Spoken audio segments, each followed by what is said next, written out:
Hi friends, welcome to அஞ்சு foods and vlog. இன்றைக்கி நம்மளோட சேனலில் பேபி ஃபுட் ரெசிப்பியில் அவல் கஞ்சி எப்படி பண்ணுறதுன்னு தான் பார்க்க போகிறோம்.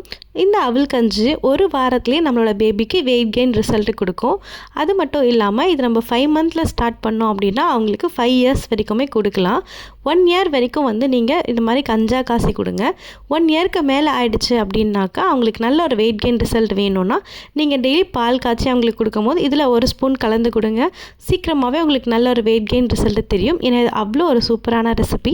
இது பண்ணுறதுக்கு நான் சிகப்பவல் தான் எடுத்திருக்கேன், தட்டவல் எடுக்கல. நார்மலான சிகப்பவல். நீங்கள் நார்மலாக நீங்கள் இந்த பொரிக்கடையிலலாம் கேட்டிங்கன்னா கிடைக்கும் இந்த அவல். இந்த அவல் நான் 1 கிலோ அவல் எடுத்திருக்கேன். அதுக்கு நல்ல ஒரு 100 கிராம் அளவுக்கு பாதாம் சேர்த்துருக்கேன்.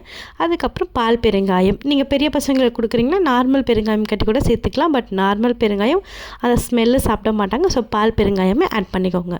இது எல்லாமே நல்லா ட்ரை ரோஸ்ட் பண்ணி எடுத்து வச்சுக்கலாம். நல்லா ஆறுனதுக்கப்புறமா மிக்ஸி ஜாரில் சேர்த்து நல்லா ஜெலிக்க தேவைப்படாத அளவுக்கு நல்லா சாஃப்டாக ஃபைன் பவுடராக அரைச்சி எடுத்து நம்ம பேக் பண்ணி எடுத்து வச்சுக்கோங்க.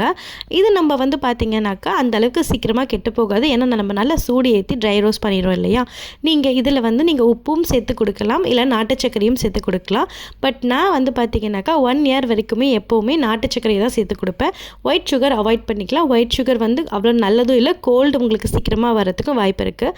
இந்த மாதிரி சுகரெல்லாம் ஆட் பண்ணும் போது ஸ்டெப்பாக ஆட் பண்ணுங்க. அதாவது 1/4 ஸ்பூன், அதுக்கப்புறம் 1/2 ஸ்பூன், அதுக்கப்புறம் 1 ஸ்பூன் அந்த மாதிரி ஆட் பண்ணிங்க அப்படின்னாக்கா அவங்களுக்கு உடம்புக்கு அடாப்ட் ஆகும், கோல்டும் பிடிக்காமல் இருக்கும்.